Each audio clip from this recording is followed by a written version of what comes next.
আপোনালোকে চিন্তা কৰক, মই কেইটামান অত্যন্ত মই যোৱা 5 বছৰত শিকা আৰু মোৰ অভিজ্ঞতা যি মই আগত নাজানিছিলো, কেইটামান অভিজ্ঞতাৰ কথা মই আপোনালোকক ক'ব খোজো। যেতিয়াৰ পৰা মুখ্যমন্ত্ৰী হলো, মুখখন অলপ চিনা জানা হ'ল, মই যেতিয়া বাংগালোৰ যাওঁ, হায়দৰাবাদ যাওঁ, কোনোবা ভাল হোটেলত থাকো, প্ৰত্যেকখন হোটেলতে বা প্ৰত্যেকখন শ্বপিং মলতে 10-15জন অসমীয়া ল'ৰা আহি মোক মাত দি, মামা আমি অসমীয়া ল'ৰা ইয়াতে কাম কৰি আছো। বেংগালুৰত তো এনেকুৱা হয় যে মই যদি কোনোবা হোটেল বা শ্বপিং মলত যাওঁ বা ৰেষ্টুৰেণ্টত যাওঁ, নামি আহি 50জন ল'ৰা ছোৱালীৰ লগত মই ফটো উঠিব লাগে, আৰু সব অসমীয়া ল'ৰা ছোৱালী। তাৰ মানে আমাৰ অসমৰ ল'ৰা ছোৱালীয়ে আজি অসমত চাকৰি নাপায়। আমি ক'ত গৈছো? কৰ্ণাটক, অন্ধ্ৰপ্ৰদেশ, তেলেংগানা, মহাৰাষ্ট্ৰ, এই জাগা। মই ল'ৰা ছোৱালীবিলাকক সোধো, বাবা দৰমহা কিমান দিয়ে? 12,000। 12,000 টকা মেইনলি দৰমহা দিয়ে।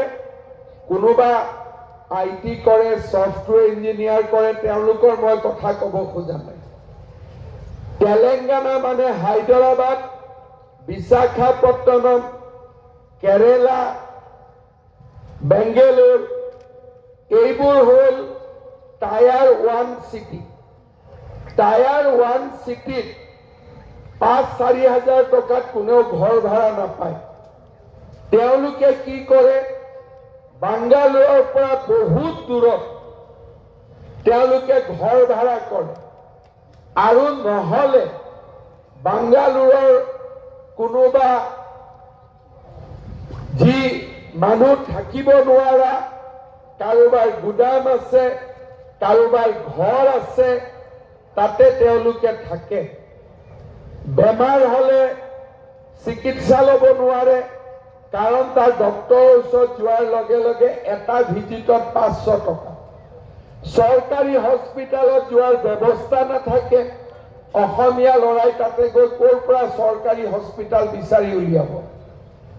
ঘৰত 4,000 পঠাব লাগে, নিজে 4,000 টকা ঘৰ ভাড়া, খোৱা দুইটাই কৰিব লাগে। এক প্ৰকাৰ তেওঁলোকে মাত্ৰ তাতে গৈ নিজক জীয়াই ৰাখিছে, তেওঁলোকে কোনো জীৱন যাপন কৰিব পৰা নাই।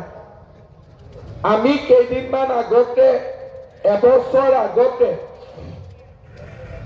প্ৰায়ে মই ফোন পাই থাকো, কেতিয়াবা জিতু গোস্বামীয়ে কৰিব, কেতিয়াবা ৰূপকে কৰিব, কেতিয়াবা শশীয়ে কৰিব, দাদা মোৰ সমষ্টি ল'ৰা এজন হায়দৰাবাদত মৰিলে, ডেড বডিটো লৈ আহিব লাগে। যোৱা 2 বছৰ এনেকে আমি ডেড বডি আনো, কিন্তু মই মনত চিন্তা কৰিলো যে আমি এটা আঁচনি কৰিম, যাতে মোক ক'ব নালাগে, নম্বৰ এটা থাকিব, পুলিচক ক'লে ডেড বডি নিজে নিজে আহি পাব। কাৰণ কেতিয়াবা মোক কয়, মই পাহৰি যাওঁ, বা মই হেলিকপ্টাৰ থাকো, মই ফ্লাইটত থাকো, মই বাহিৰত থাকো, মুখ্যমন্ত্ৰী এজনৰ কাৰণে অসুবিধা হয়, পিছত নিজক বৰ বেয়া লাগে যে মোৰ কাৰণে ল'ৰাজনৰ ডেড বডিটো নাহিল, তাতে সংস্কাৰ কৰিবলগীয়া হ'ল। আমি এটা আঁচনি আৰম্ভ কৰিলো, নাম দিলো শ্ৰদ্ধাঞ্জলি।